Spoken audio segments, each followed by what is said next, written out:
va vite analyser le sujet de brevet de maths de 2016. Oui, c'est toujours moi, et je reviens toujours de vacances.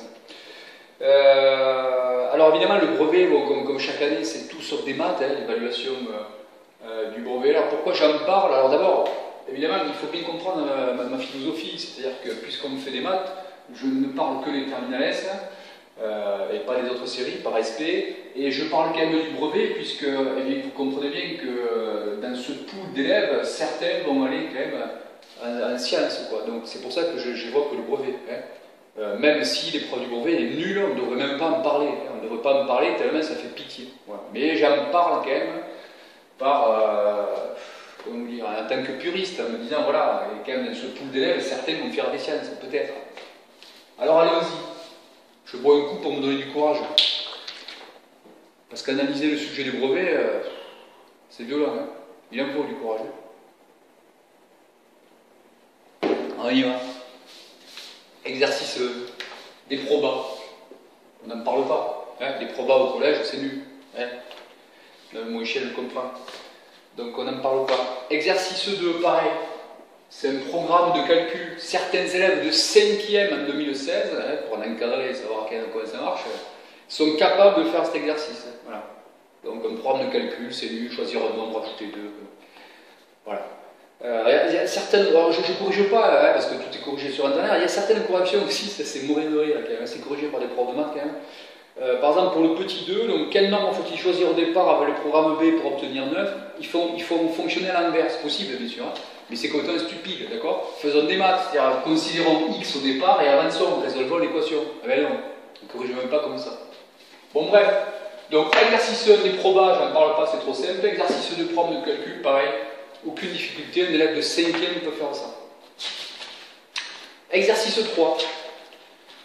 Exercice 3, il y a 3 figures et dans les 3 cas, il faut calculer la longueur AB. Voilà. Alors ce qui est rigolo, c'est ce qui est encadré, écrit en gras. Dans cet exercice, on n'attend pas de démonstration rédigée. C'est excellent parce que les mathématiques, bien sûr, c'est faire ça, hein, c'est faire des démonstrations rédigées. Voilà. C'est rigolo quand même. Alors que les mathématiques, c'est faire des démonstrations rédigées et correctement justifier chaque étape. Donc là, d'entrée, on vous dit, écoutez là, ne démontrez pas de façon rédigée, en gros, ne faites pas de maths, quoi. Ouais, bon. Voilà, donc il suffit d'expliquer brièvement le raisonnement suivi et présenter clairement. Bref, en gros, ça veut dire vous pouvez vomir sur la copie, trouvez-moi la réponse et les petits enfants, vous aurez des points. Donc la figure 1, c'est un Pythagore, on s'en fout. La figure 2, c'est de la trigo, pareil, on s'en fout. La figure 3, il y a certains cocolandistes qui sûrement ne l'ont pas trouvé, vu le niveau. Là, il fallait se servir de l'information qu'on me donne. L'information qu'on me donne, c'est la longueur du cercle, donc il fallait partir du périmètre. Eh oui, 2 pi r. Voilà, 2 pi r égale, je sais pas quoi, 154. Voilà. Et bien sûr, moi je cherche R, je cherche le rayon. Je ferai x2 pour avoir AB. Bon, bref, c'est l'équation. Exercice 4, alors pareil, on n'en parle pas d'exercice 4, ça gave qui est ça en 3e et qu'en plus soit évalué. C'est les pourcentages, voilà, des pourcentages et on va dire des taux d'évolution. Voilà. Alors ce type de on va dire de tiroir, il faut savoir que c'est fait dans des filières non S, c'est-à-dire en ES, STG, etc., etc. Donc on évalue des mecs du brevet, c'est rigolo quand même, hein, sur un plan philosophique, on évalue des gens du brevet sur des tiroirs de filières non S. Hein, comme quoi déjà, on anticipe le fait que les mecs ils vont pas aller en S, quoi. On va se dire, bon, le truc, l'épreuve, on va faire une épreuve nulle. Hein. La plupart des gens, quand même, vont pas aller en S, on va évaluer ça. Quoi. Et voilà. Bon, bref. On n'en parle pas. C'est bon. Exercice 5. Alors, exercice 5, c'est pareil, ouais, c'est assez rigolo. Ouais. Alors, il y a beaucoup de blabla. Alors, pareil, il y a un skatepark parce qu'il faut intéresser les jeunes. Waouh! Alors, tout ça, c'est une figure pourrie de Thalès. Et on appelle ça un skatepark, mort de rire, quoi. Mais vraiment, on est vraiment bidon en français.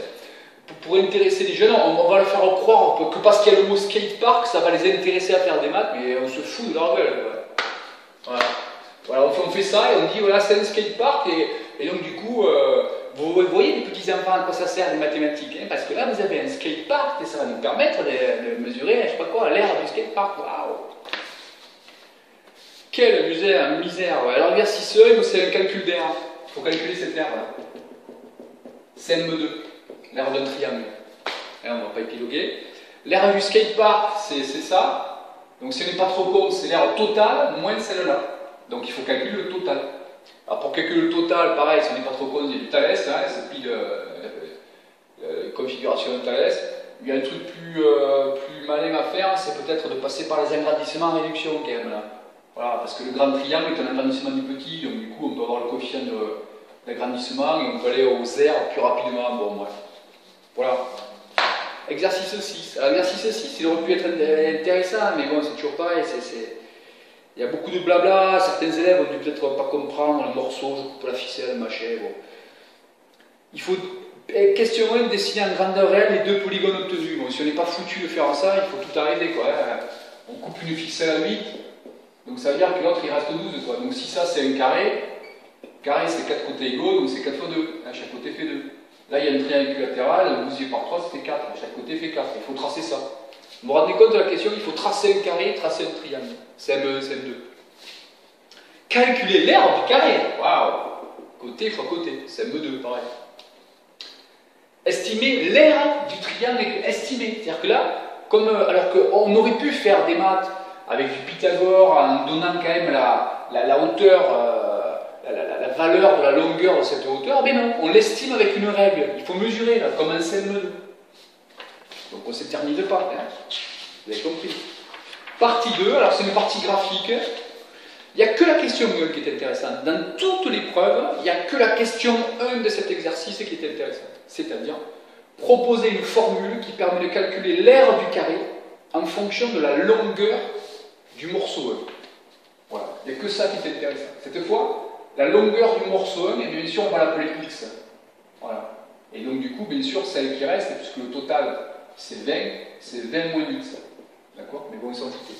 Et donc, c'est ça qui nous intéresse. C'est de trouver une formule qui correspond à l'aire du carré. Alors, ça aurait été plus intelligent aussi de faire manipuler aux élèves la deuxième partie de la ficelle avec 20 moins x. Mais bon, sûrement, c'est trop compliqué pour les élèves. Il ne faudrait pas non plus qu'on fasse une épreuve qui tienne la route. Quoi. Restons simple. Bon. C'est la seule question qui peut être intéressante, mais en même temps, elle est quand même du coup simple à faire. Quoi. Donc, l'aire du carré, bien sûr, c'est la longueur de la ficelle divisée par 4 au carré. Bon. Voilà, c'est le seul truc qui aurait pu être intéressant. Allez, après, c'est un aspect graphique. Voilà, des questions graphiques. Alors, évidemment, ça prend beaucoup de place, mais il y a deux questions pourries. Hein. La longueur du morceau qui permet d'obtenir un triangle de 14, il suffit de lire. La longueur du morceau qui permet d'obtenir deux polygones d'aire égale, c'est l'intersection de deux cordes. Voilà. Dernier exo, il y a encore un quand même. Ah ouais, pareil, un exo de volume. Voilà. C'est-à-dire des conversions et tout ça. Bon. Alors, il rappelle la formule de l'aire d'une boule pour les cocolanistes qui n'apprendraient pas. Hein. 4 tiers de pierre à la puissance 3. Ça aussi, ça me fait bien rigoler. Et voilà, donc on a tout un tas d'informations. Ils aiment bien mettre ça, c'est ce qu'ils appellent une carte pratique, ou je sais pas quoi, bon, c'est du flambi quoi. Et donc au final, quelle est la question? Donc il met 150 billes, peut-il ajouter 1 litre d'eau colorée sans risquer le débordement? Bon voilà, c'est une question de volume, d'accord? Donc il faut calculer le volume du truc, du vase, hein, j'explique en détail, hein, faites pas en détail, il faut calculer le volume du vase, on fout 150 billes, donc on va calculer le volume d'une bille, il faut 150, et on fait la différence des deux pour voir s'il reste la place pour foutre 1 litre de liquide. Voilà. Donc en gros, c'est un exercice sur des calculs de volume, donc c'est CM2, toujours pareil, hein, calcul de volume, on le fait un 6e, on le fait un 5e, enfin voilà, c'est pas du niveau 3e quoi.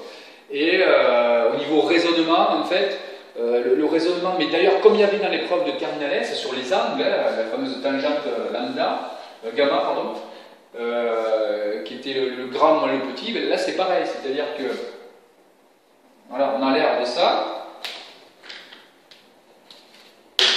On fout des billes vertes, bon, etc. Voilà. Ça, c'est le dernier étage.